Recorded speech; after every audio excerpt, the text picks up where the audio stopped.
My name is Lily, and I used to believe that the best friendships were the ones that never changed. The kind you could count on, safe, familiar, always there. I believed that for a long time, especially when it came to Noah. We met in college, and from the very beginning, he felt like home. We sat next to each other during orientation, and he offered me half of his granola bar because I looked hungry. I was tired, nervous, overwhelmed, and he somehow made me laugh anyway. That was all it took. We started talking and never really stopped. He had this natural charm, never loud, never trying too hard, just easy to be around. People gravitated toward him, but somehow I was the one he kept close. We became inseparable, spending hours together between classes, in coffee shops, on long walks across campus. I didn't realize it then, but I was falling in love, slowly and silently. We always told people we were just friends. We said it so often, I think we started to believe it ourselves. Even when he hugged me a little longer than necessary, even when he stayed up late just to hear about my bad day. I buried the feelings, deep down, too scared to name them. Then came that night, the one with the rain. I had a rough day at work, and without needing to explain, I texted Noah. "Come over," he replied, like he always did when I needed comfort. I grabbed my umbrella and walked to his apartment. By the time I got there, my shoes were soaked, and my jacket was sticking to me. He laughed when he opened the door and called me a drowned cat. I smiled and pushed past him, shaking the water off. He handed me a towel and one of his hoodies, warm and familiar. We sat on his couch eating takeout noodles, the rain tapping softly against the windows. We watched an old movie we both loved, something we'd seen a dozen times. Halfway through, our feet touched under the blanket. Neither of us moved them away. The power went out during the last act of the movie. The room fell silent except for the sound of the rain. The streetlight outside gave everything a soft, golden glow. Noah turned to me and said, "Maybe the universe wants us to talk." He asked, "Do you ever think about us?" My heart skipped, but I stayed still. "What do you mean?" I whispered, even though I already knew. He looked at me with that serious but soft expression he only wore when something truly mattered. "I mean, do you ever think about us being more than this?" His voice was quiet but steady. Mine felt caught in my throat.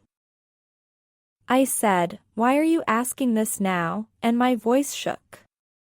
"Because I can't stop wondering," he said. "Not anymore." He reached for my hand, slowly, like he wasn't sure I'd let him.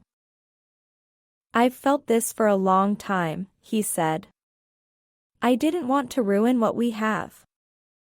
I stared at him, scared and unsure.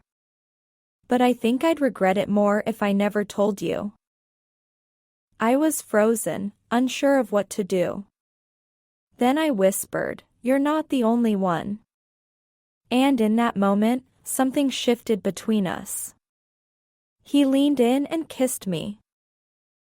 It was soft, slow, like he was asking permission. His lips tasted like tea and rain and something I couldn't name. When we pulled away, we didn't speak. We just looked at each other and breathed. We stayed like that for a while, tangled in the silence. I rested my head on his shoulder, my heart thudding. The rain outside kept falling, steady and gentle. Everything was calm, but nothing felt the same.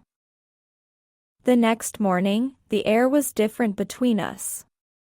We made coffee quietly, stealing glances like strangers. But it wasn't uncomfortable, it was cautious, like we were trying not to break something fragile. When we finally talked, we both said the same thing: let's take this slow. Noah said he didn't want to rush into something and risk losing me. I told him I didn't want to ruin our friendship, but I also didn't want to live with regret. So we agreed to let it grow, step by step. It was awkward at times, but it felt right. We didn't tell our friends at first. It was our secret, just ours. We wanted time to figure out what it all meant. Every touch, every glance felt heavier, but in a good way.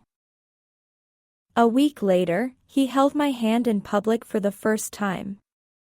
We were walking through the park, and his fingers brushed against mine.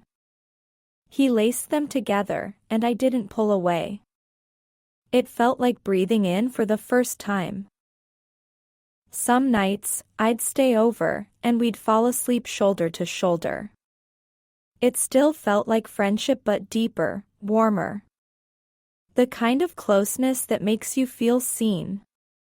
The kind that's been waiting quietly for years. Of course, we had our first argument too. It was about something small, something silly. I don't even remember what we were fighting about now. But I remember crying, afraid that we had broken something delicate. He sat next to me on the floor and said, "I love you, even when we fight." And that stopped me cold. It was the first time either of us had said it. And when I said it back, I meant every word. I started to realize I'd loved him long before that rainy night. I just didn't know how to admit it to him, or to myself. That night didn't create our love. It just uncovered it. Now when it rains, I don't feel sad anymore. I feel grateful. Because one rainy night gave me the courage to stop hiding from the truth. It gave me the space to say, "I've loved you all along." We still watch that same movie sometimes, and we still tease each other about who made the first move. "You kissed me first," I say. "You looked at me like you were already in love," he replies. And we laugh, because we both know there was never a first move. There was just a slow, quiet beginning. Our friends say we always seemed like a couple, even before we knew it. Maybe they were right. Maybe everyone saw it before we did. Maybe we were always meant to end up here. I'm still Lily, and he's still Noah. We're still best friends. But now, I get to wake up next to him and say, "Good morning, love." And every time it rains, I remember how it all began. A rainy night. A shared couch. A question. And the kiss that changed everything.